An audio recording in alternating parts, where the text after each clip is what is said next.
మీరు మాట్లాడింది, మీరు చేసిన హింసని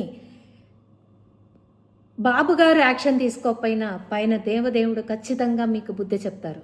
నువ్వు స్టార్టింగ్లో ఆంధ్ర రాష్ట్రంలో ఉండాలంటే వణికిపోయి తెలంగాణకి వెళ్ళిందని నువ్వు అక్కడికి వెళ్ళి అక్కడ పార్టీలో జారుతానంటే వాళ్ళు ఎడంకాలతో తంతే వచ్చి మళ్ళీ ఆంధ్ర రాష్ట్రంలో పడ్డావు.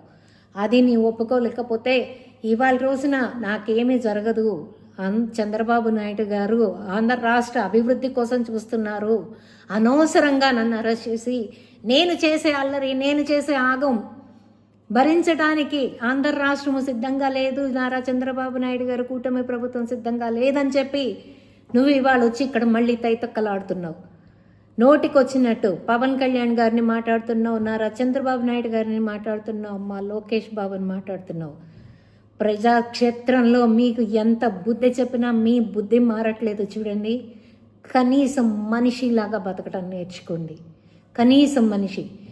నువ్వు జబర్దస్తులకి వెళ్ళి జబర్దస్త్ ప్రోగ్రాములు చేసుకుంటే ఎవరికి ఇబ్బంది లేదమ్మా. నువ్వు చేస్తున్నా, మాట్లాడుతున్నా, నువ్వు ఉన్న పదవికి ఆ మాట, ఆ భాషని ఎవరైనా ఏహ్యంగా చూస్తున్నారు, ఎవరైనా అసహించుకుంటున్నారు. అది తప్పు అని చెప్తున్నారు తప్ప ప్రజాక్షేత్రంలో ఉండి, ప్రజలు ఇచ్చిన పదవుల్లో ఉండి నువ్వు మాట్లాడే విధానాన్ని, నువ్వు వాడుతున్న పదజాలాన్ని మార్చుకోమని చెప్పారు తప్ప నిన్ను నీ జీవన వృత్తిని మానుకోమని ఎవరూ చెప్పలేదు. నువ్వు దాన్ని తిప్పి అందరి మీద రుద్దే ప్రయత్నం అయితే చేయటం మానుకుని కనీసం వైఎస్ జగన్మోహన్ రెడ్డి అనేవాడు ఎలాంటి వాడో నీకు తెలుసు.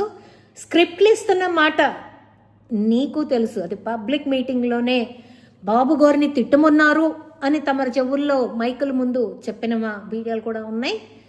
ఏంటి నువ్వు తిట్టింది, నీకు స్క్రిప్ట్లు అందితేనే తిట్టింది అనేది అందరికీ సుస్పష్టంగా తెలుసు. ఎందుకంటే నిన్న నువ్వు అతను ఆడేదమన్న నాటకం లడ్డూ విషయంలో ఒక వీడియోని రిలీజ్ చేసి ప్రజలందరినీ తప్పుదోవ పట్టించి మళ్ళీ ఇంకొక వీడియో తీసి దొరికిపోయిన దానివి నువ్వు. ఇవాళ నువ్వు మాట్లాడాల్సిన అవసరం లేదు. మీ పార్టీ నుంచి బయటికి వచ్చిన వాసురెడ్డి పద్మ గారే చెప్తున్నారు స్క్రిప్ట్లు అందిస్తారు అని.